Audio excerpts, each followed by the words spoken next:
That's the boss. Mrs. Lily. So I think that's what I'm thinking. Yeah, but she's the fucking Major boss. I'd rather fight him than fight her. Yeah, she's the boss, and I think she's put her foot down. So I think he's grounded pretty much, isn't he? Yeah. Because like he's known for going out on Friday or Saturday and coming home Tuesday most of the time. Like I haven't done that for a long time. I can't do it. I tried. I can't. My problem is I only binge drink now. I don't drink like casual. I don't. Yeah. We've got so much alcohol in the house that is unopened because we don't drink casually. We only drink to get drunk. Yeah. And when you do that, I don't take that much, does it? No. When you do it once in a I while. had a couple of pints Friday. I was like, oh, need to go home now because I'm in the morning now. I was like, I had one yesterday and when I met him and I went and got Chinese, and so I think he's grounded right now. Yeah. I think. I just text him, are you seriously not coming? And I thought he would text back, to be honest with you. But don't matter anyway. I don't think he would have contributed much to me. No, he doesn't. No. He's back though, isn't he? He's on the Cardiff show, isn't he? Yeah, there's like news about that, but I don't know. Like, that was one of the perfect questions that I'll tell you later about. Yeah. And it's decent, but he hasn't told me what he's doing yet. Like if it's a yes, if it's a no, whatever. But yeah, he's been offered a fight. Yeah. Basically, so yeah, and It's not like a journeyman fight, like a. No. Oh, it's like a tidy fight. Yeah, I'll tell you in a bit. And so. But I don't know, you haven't told me yes or no, because it's like 5 weeks away, and it's not like... Yeah, they haven't given them tons of time to It's not a huge amount of time. But yeah, but you know what he's like. And he's like, oh yeah, I got my license, I've been off the fight. Yeah, great, yeah. Yeah, the thing is, what MMA, is a show coming up, I'm like, fuck, make your mind up, you know what I mean? And then someone's like, today on Twitter, said, who fighting? Yeah, bare knuckles on in November. I'm like, right, that's 3 fights you just named me in 2 days. The board, they haven't lightened their sort of stance on that. No, he's got to promise I won't do anything, I won't walk down. It's mad because I think you can get concussion in football and rugby, definitely. You know, you can suffer physically, you can do physical sports and still box, but you can't fight.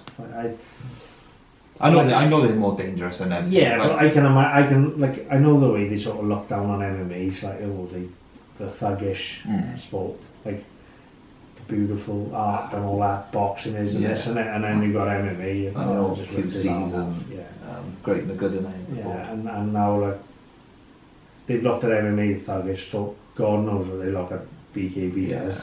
It's like, oh my God, we've gone back to 1800. It is scary. Oh. It is scary. BKB. Mad. I've said loads of times, like when I cornered Lily in Liverpool. Yeah.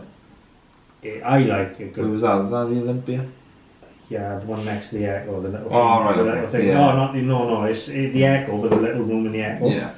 And I like watching a good scrap or good knockout, wherever. Like one of my favourite fights ever that I've been to was Chris vs Frankie Bowl 2, when he knocked him out. It was a great fight. And I said before, as he knocked him out, I jumped up, he's not getting up from that! And I'm like, fuck, I'm in the Frankie Bowl. Oh, shit. So I ran across the ring, like the side of the ring, and I was like Frankie Bowl's head was there, I'm here, see me on Eurosport, my big balding hair piece, running like, I looked at Frank and he was out in his face, like breathing heavy, and I was like, oh right, you're in a right knock there. I just carried on walking, like, don't look at him, just keep on going to my brother and all that, the other side of the ring, so I can start jumping around. And I was like, oh no, he's in a fucking right knock. Yeah, it was a nasty one, but I like the knock, but when I went to corner him and I was up there, I was like, oh, it's brutal. It is brutal. It's boxing, but it's the sound of the, like he's mentioned it before, he said it's strange because it don't hurt, but your just face goes warm. Yeah, go magical. That doesn't sound good, does it? It's just, yeah, it's just like my face went warm, really warm. Because when Daniel will come back into the changing room, you're right, because that was his first fight we were up there for dance, and James Johnson Castle.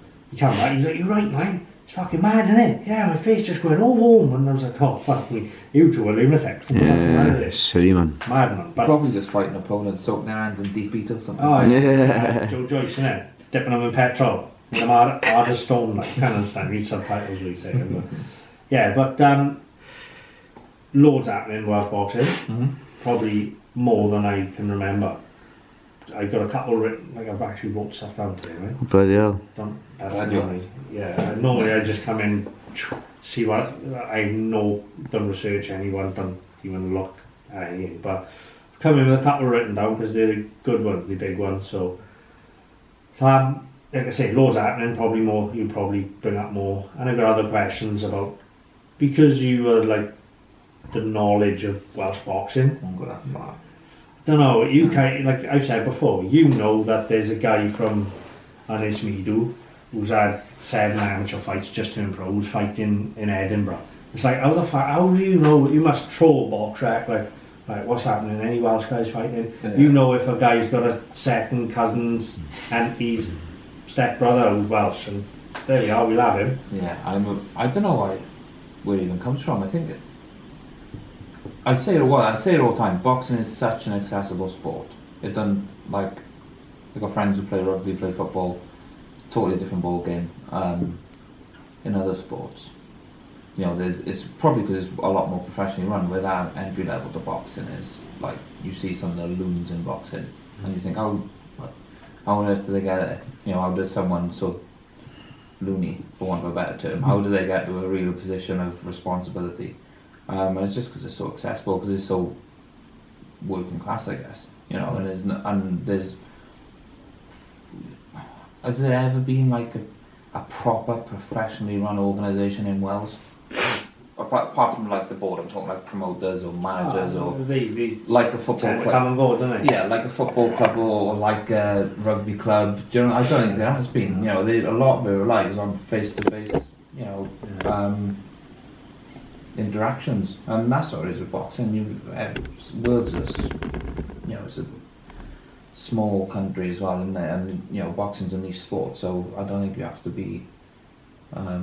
You definitely some of the fights fights you promote, like not promote, but write on Boxing Wales, like, oh yeah, this guy got a credible draw in the Alcenda Milton Keynes last night. I'm like, you must have gone and looking for that, because there's no way that just pop up. Yeah, some little things.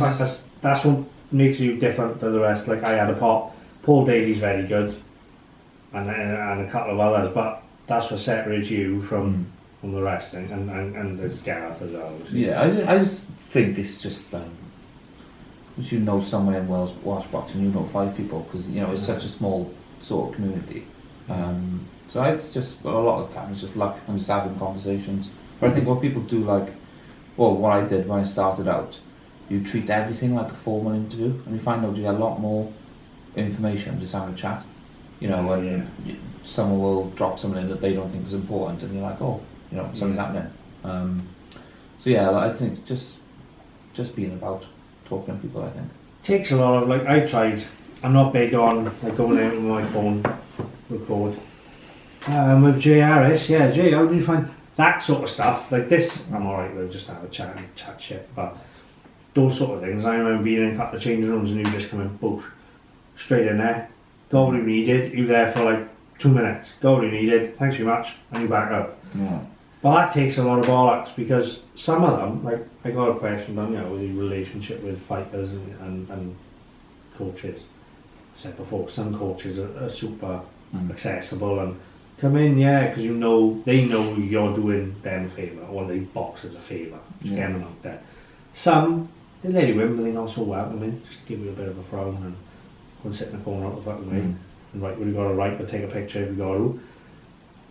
But it does take some balls. Like. I never really enjoyed doing it. Like after Enzo beat, who did he beat? Some Czechoslovakian bloke or in Newport. Yeah. That fight. I went in the changing room. The guy went, come in. Well, I'm standing. With Enzo and the boys like. No, I mean, what the fuck was it? I thought, don't ask questions. I just stood there with my hands on my pocket, done actually nothing, didn't say a word. Like, thanks, guy. I went again, and he's like, I just like to be in there, and fucking mixing with the boys. You know what I mean? I'm one of the boys, like. And I didn't say a word, didn't get anything out of it. I went home and wrote on. I was writing stuff as well. I was writing about the show. I got in there. It's like, best change room in your place. Got in there. Just like, this is good. But it was straight in there. Record. Let's get something out of it. Yeah. And it does take a bit of bollocks. It does just take judgment, experience. You only gain better judgment of the situation with experience. Like, for example, I remember Jay Harris when he fought Thomas Asomba. 12 rounds, really difficult. Well, not difficult fight, really physical fight. It was toughest one of the day. Yeah, it was a physical fight. Even you can't have an easy 12 round. You're gonna be drained at the end. Nobody does 12 rounds and is full of beans at the end of it. And went up to the change room. Jay's obviously got. I think he had to do a urine test, anti-doping and everything. And then the doctor wanted another look at him, and it wasn't that long after Nick Blackwell and probably I can't remember if it was before or after Mike Towell, but within that time. So you're all fully aware of. I think it might have been after. Yeah, I think it might have been just. It was after. Yeah, that might have been like September-ish time. I think Jay's fight was like the following February then. Anyway, so all that is like fresh in the memory. And I can remember going to start with Jay, and then the doctor come over to do another check with him, and I think he said something to Jay, like, "Who are you?" And he was like, "I'm Jay." It's something like really obvious, and Jay was like, "Oh, I'm Jay Harris." Like, no, Peter, what are you on about? Yeah. And the doctor was saying that to check that he didn't have any signs of concussion. He knew where he was and what he was doing and everything. But I remember, I wouldn't name who it was. Someone else came bowling in. And they were like, "Can I go before you?" And I was like, yeah, crack on, because it wasn't the time to be first. Yeah. It was and it was only a brief, probably two minute thing, But you just got to be aware of that situation and things. And you're not the most important person in the room. Yeah. You've got to remember that Jay's not going to give the same interview to that person as he is to you. You might have a completely different rate. If he doesn't know that guy, he'll give him a generic. Yeah, it was great and chaff, brilliant. But he knows you, so you automatically get a little bit more or slightly different view or something he normally would. Like when he comes here, he's relaxed, he's just it's fucking shit, blah blah blah. Yeah. If he doesn't know something, you've got to be more professional, but he's relaxed with you, so I suppose it doesn't really matter. I'll get the good stuff out of him regardless, I suppose, isn't it? Yeah, the other one was that I don't know many that I've thought, like, should I be doing this so soon, was when Lee Selby fought Eric Hunter in the O2. And Lee got dropped. I think it was second round. Massive shot, big left. I think it was a southpaw. Like it was a weird half hook, half uppercut. No, half hook, half over. I can't even. It was like a cricketer basically. Hit him on the head, obviously. Dropped Lee, and then I did an interview. I think I was the first one to do the interview in the changing room, and he sat up, took his shoes off, blisters all over his feet. You can imagine, and. He actually spoke really well about. I asked him about what's like being dropped, basically, because I think it was the first time it happened to him, or probably the only time this happened to him, to my knowledge. And he gave a really good interview about it. But I wrote up my instant, with one of the USPs of Boxing Wales, the instant ringside reaction. Yeah. Wrote that up, published it, left out the quotes because I wanted to take that time to listen to it back. Because if he was like you've seen boxers before, like. I always remember Tony Bellew against Usyk, got banged out, did instant interviews to Sky and just talked rubbish because he wouldn't it. Yeah. I know he wasn't knocked out at all like that, but he'd still taken a big shot and then been through another 10 rounds after it. Well, basically, one gone round, I was just saying it, but basically, I wanted to take that check to make sure he wasn't saying anything that made him sound stupid or silly, because to use that would have been unfair. Yeah. As it happened, he didn't. He spoke really well about it. But in that moment, you never quite know. How, like, relationships with coaches and fighters, I know you're going to naturally get on with some people more than it's the same as normal life, but have you got a bit of a prickly relationship with Tony Bogue? I don't think I've got one with him. I think he's got one with me. He seems to have the empathy all the time, doesn't he? Yeah. I don't even know where it comes from. The last one, I think he's had a moan about me a couple of times.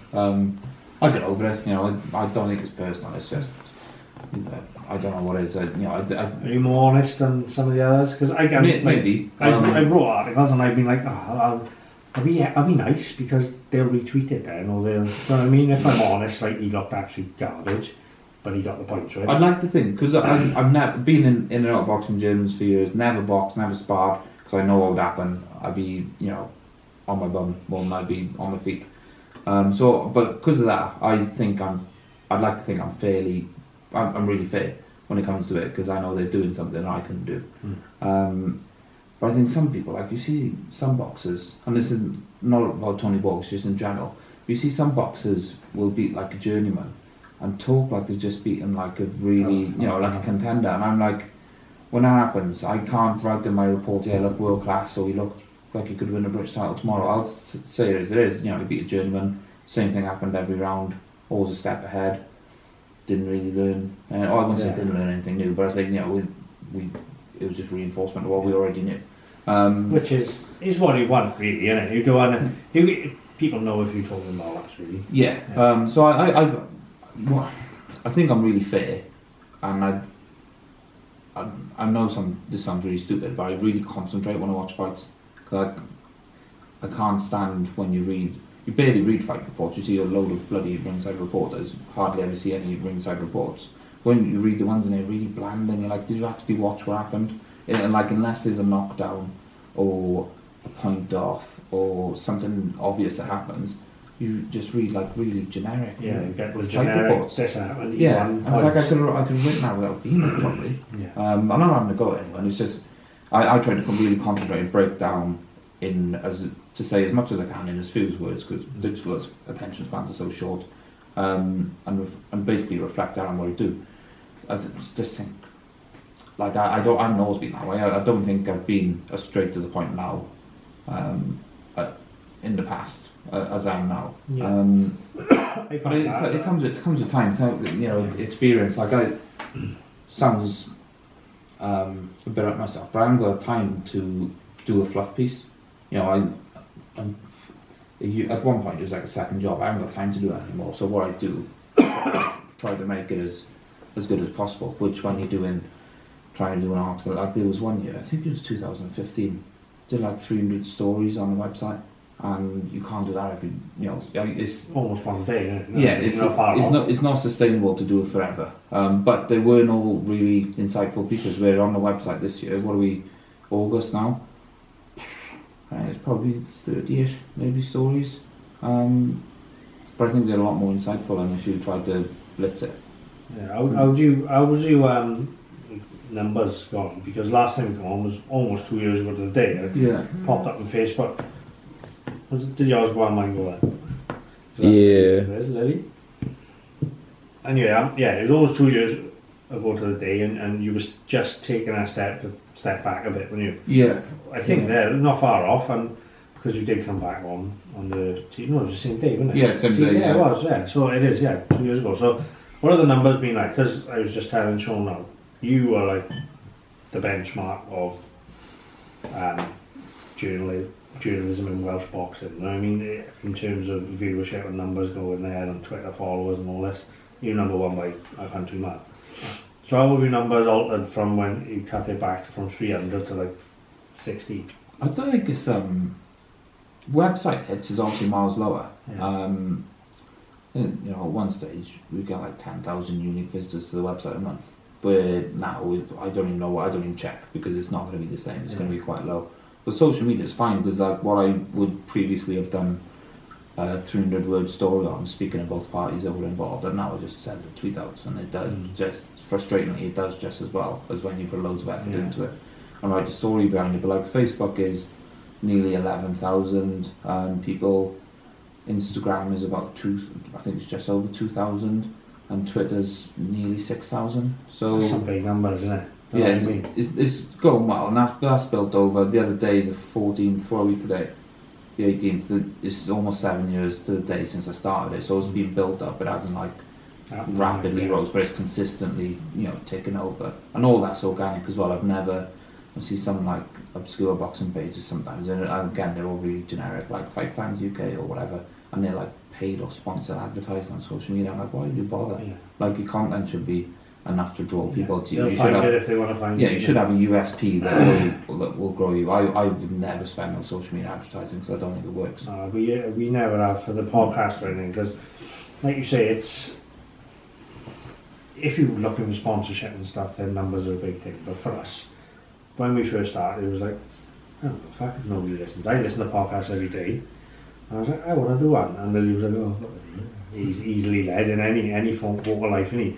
But he's like, oh, well, yeah, so we done it. And I was like, oh, some people listen. People, and the first time I want to bring this up there. First time I thought, fucking hell, someone worthwhile is listening to the podcast was when you tweeted about, it was like a 4th episode, John Phillips. And he come on and he was talking about drug testing. Like it was new and we hadn't heard that before. And you tweeted out, listen to this, really interesting bit on it about drug testing. I was like, people are listening. Yeah. Somebody listens, look. And you retweet it and it's like, you got, like you say, 6,000 a year, 10,000. I'm like, fucking, that's a big retweet for us, do you know what I mean? And it's, like you say, it's being regular all the time. As long as you keep something coming, like if we take, well, we took 6 months off before, didn't we? And it happens to be better. But see, we took 4 weeks off now. People won't find something else to listen to, or something else to read in your case or whatever. So you've got to keep it going, don't you? I think that's the key for most things. And like how we manage to do it sometimes, or find the stories. Do you used to be constantly on your phone going, right, let me text somebody, see if I can get something out of this person? You'd be amazed, just like I probably speak to Gary Lockett every single week. Not always about boxing. Well, mainly about boxing, but not always about boxing. You pop into his gym and he's got like, I don't know how many boxes Gary's got, 7 or 8 maybe. And even if half of them are training, and you get people pop in who are not even part of the gym, is how Welsh Boxing is. And you just pick up news. You know, you're in there. You can get quick wins, like when Kieran Gethin fought Craig Woodruff. I was in the gym on the day. I didn't know Craig Woodruff was coming. He popped in, and he sparred Rhys Edwards, Angelo Dragoni. I think he might have sparred Chris Jenkins as well. But that's like, you could look at it and think, oh, they're just sparring. They're going to do that X amount of times during training camp. But people like to know who they're sparring. So that was a quick win. It was it's a social media post. It's not a news story. But you just being around and about, you can find little snippets of news like that. Gary is one of those gyms, like I've said umpteen times. On you about Gary, but he's one I was going to say that it seemed like Tony got the ump with you, right? And then on the flip side, you go and taking the boys on runs in the car with Gary, and so like I say, you will fall in with some gyms and not fall out, but. What do you know why Tony got the ump? No. Well, the latest one. Well, I think he was that Andrew Selby one. He hasn't been off on Facebook. Yeah, he hasn't been my biggest fan anyway. But the latest one was when Andrew Selby lost against Julio Cesar Martinez. I can't remember what month it was this year in Mexico. World title eliminator. I posted when I woke up at like 5 a.m. because apparently there was this magic link that was going to work. Lo and behold, it's geo-blocked for the UK. So I'm up at 5 a.m. I found some obscure Mexican live feed. So obviously it's all in Spanish, don't speak Spanish, so I'm relying on Twitter Translate, which is not the best. So, so you can get a general gist of how it's going. But you can imagine they're not going to say Andrew Selby's like 4 rounds up and he is going his way.